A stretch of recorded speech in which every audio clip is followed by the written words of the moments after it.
Dans cette vidéo, nous allons voir les compositions. Alors une composition, on l'a déjà vu un petit peu à travers les exercices qu'on a fait précédemment. Ça va être le panier dans lequel on va venir ajouter tous nos visuels, nos effets, nos calques d'effets, nos calques de forme, etc. Pour créer une nouvelle composition, il suffit de cliquer dans un dossier.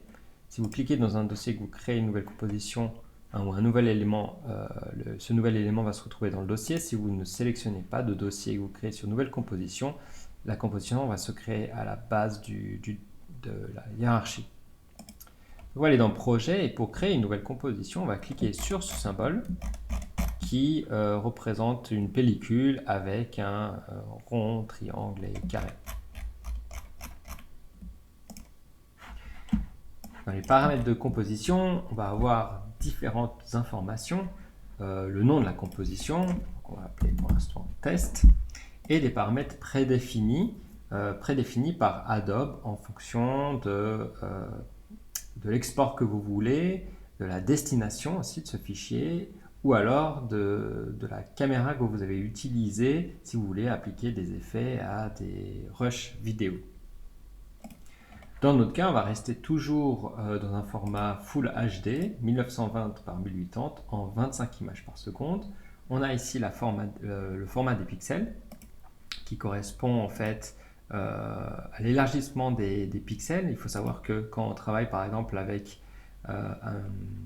une lentille anamorphique, la lentille va venir déformer le pixel et donc du coup ici c'est un moyen de dire à After Effects par exemple ou Premiere Pro de lui dire reforme les pixels.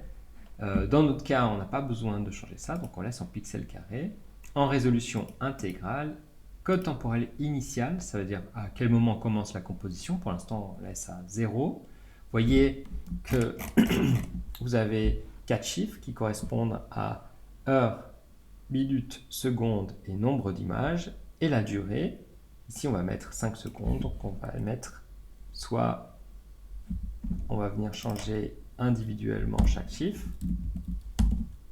Ou alors, si vous tapez 500, automatiquement, ça va se mettre à 5 secondes. Vous avez aussi la couleur d'arrière-plan que vous pouvez changer. Et ensuite, vous cliquez sur OK.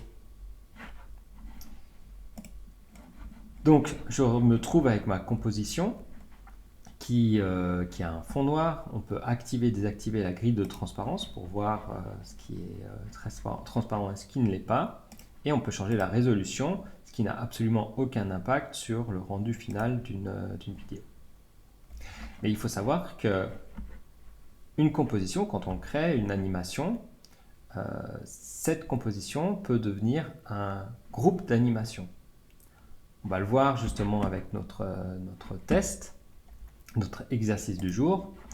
Prenons cet exemple où on a un embouteillage et on a beaucoup d'éléments animés qui se suivent les uns les autres. Donc quand on va dans base et quand on va dans set de composition, on va voir une composition avec deux calques, un calque route et un calque voiture. Notre but ici est de créer une animation où on va avoir cette voiture qui va se répéter et créer l'impression d'embouteillage. Donc on va prendre cette voiture, la mettre à l'extrémité, appuyer sur la touche P et animer la position. Donc on va créer une clé, se déplacer à 1 seconde, déplacer notre voiture.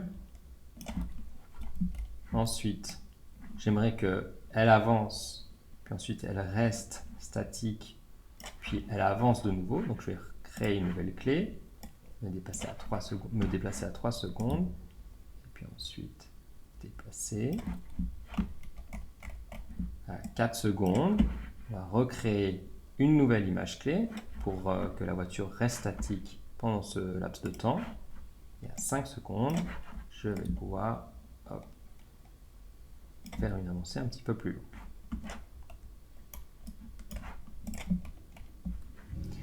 J'aimerais que la voiture n'avance pas directement, donc je vais décaler ces animations. Et puis rien ne m'empêche de venir décaler des blocs et faire en sorte que des animations durent plus ou moins longtemps. Je vais faire un lissage de ces clés, sélectionner toutes les images, appliquer un lissage, et puis ensuite changer la ligne d'influence à peu près 54%,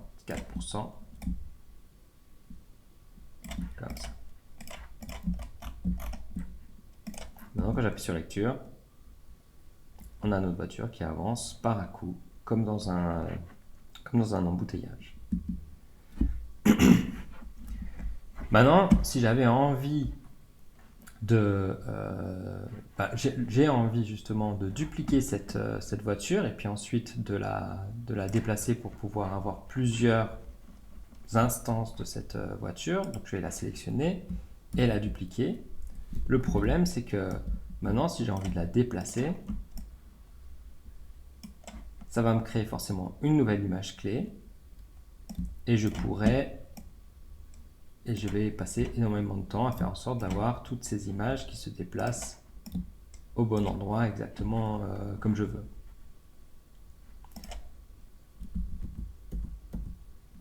Il est aussi toujours possible de sélectionner toutes les clés d'animation et de cliquer sur ces clés pour pouvoir le déplacer.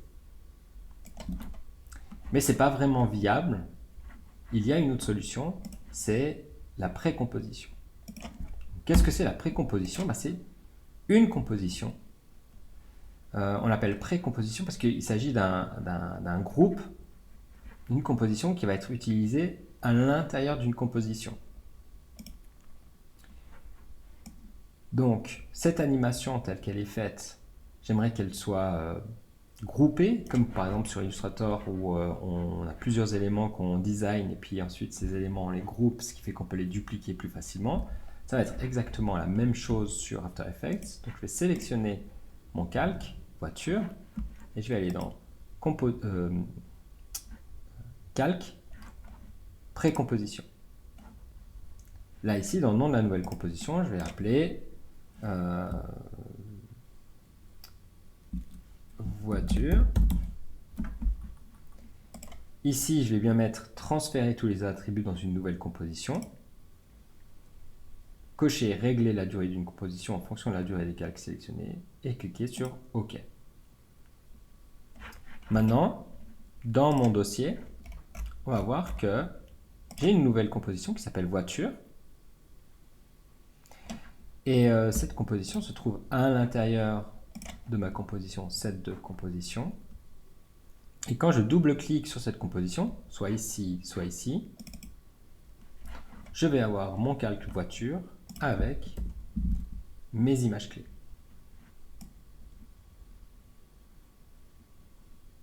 Je vais revenir en arrière. Vous voyez qu'ici, on peut naviguer à travers les onglets et les fermer, les déplacer. Et donc, je vais commencer à dupliquer. Donc, je vais sélectionner ma composition voiture et aller mettre mon curseur à peu près 8 secondes et soit faire édition, dupliquer ou alors commande D. Et je vais déplacer cette voiture.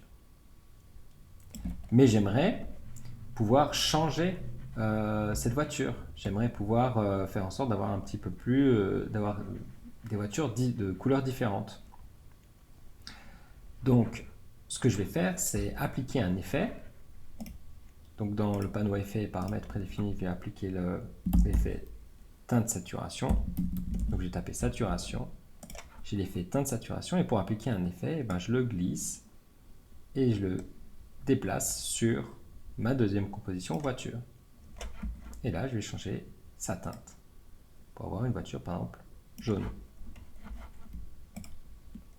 Je vais encore dupliquer cette voiture, commande D, la déplacer et changer sa couleur.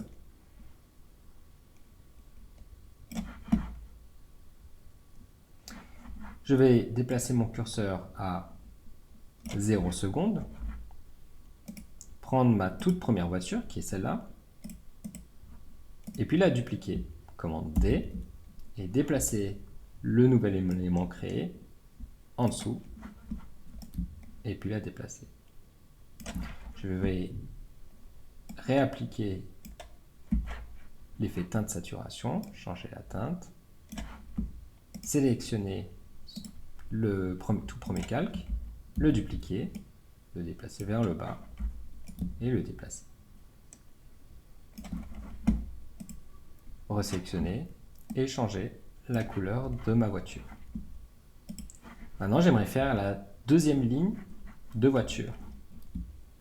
Donc, je vais sélectionner toutes mes compositions et les dupliquer d'un bloc. Donc, je vais faire commander ou édition dupliquer.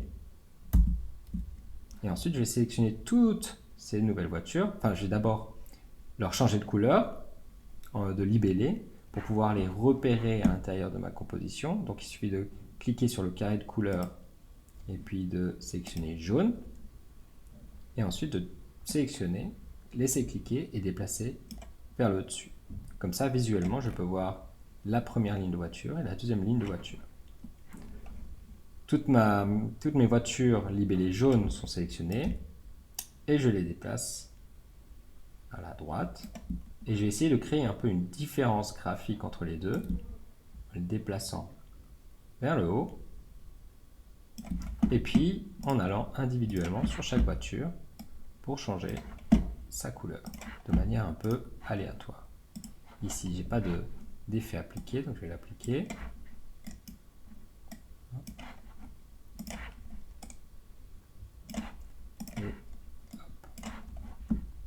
On va faire la troisième ligne de voiture, donc on va sélectionner tous les calques qui sont libellés en jaune, les dupliquer, commande D, changer leur libellé pour rouge, les déplacer vers le haut et ici les déplacer visuellement. On va aussi les déplacer un peu plus vers le bas.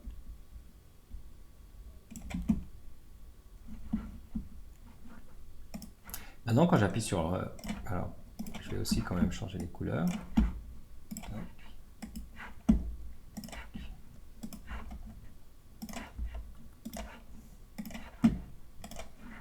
Voilà.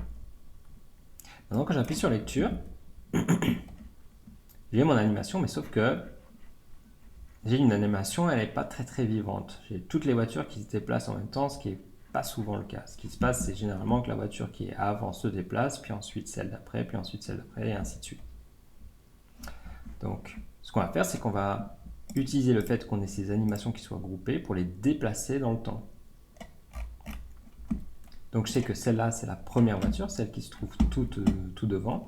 Donc, on va les décaler dans le temps de manière un peu aléatoire.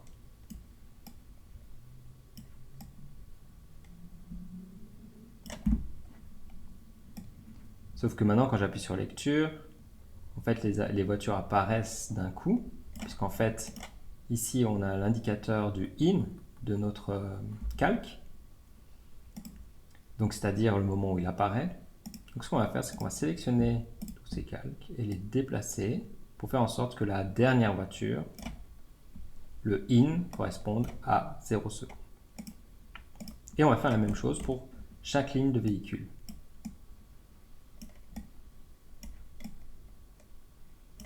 Toujours de manière un peu aléatoire.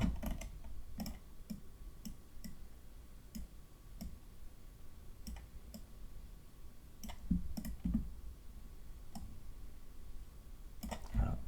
Et même pour créer quelque chose de différencié entre chaque ligne, on peut aussi prendre toute la ligne rouge et la décaler, et toute la ligne marron et la décaler encore plus. Maintenant, quand j'appuie sur lecture,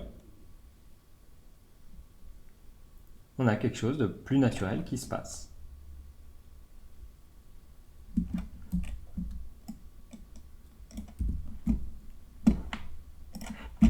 Et si mon animation ne devait pas convenir, au lieu par exemple de la solution numéro 1 où numéro 1 ou si j'avais dupliqué chaque voiture avec leur clé d'animation, là dans ce cas précis, il suffit que je retourne dans ma composition voiture et puis que je vienne changer la durée ou le rythme de mes animations.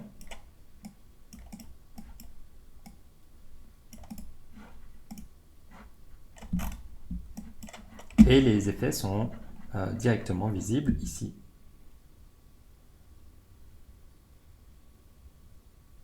Si par exemple je me dis, ah bah tiens, en fait, au lieu d'avoir une visière qui est toute noire, mais je veux l'avoir toute blanche, je pourrais par exemple, dans cette composition voiture, venir et dessiner un calque de forme.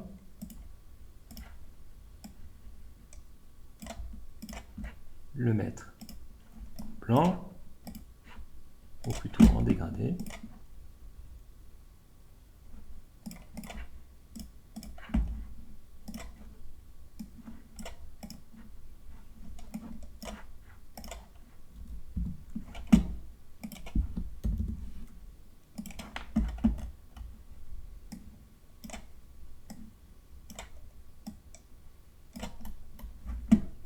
Bien entendu qu'il faudrait que, là ici, mon calque de forme, je le parente à ma voiture, parce que sinon,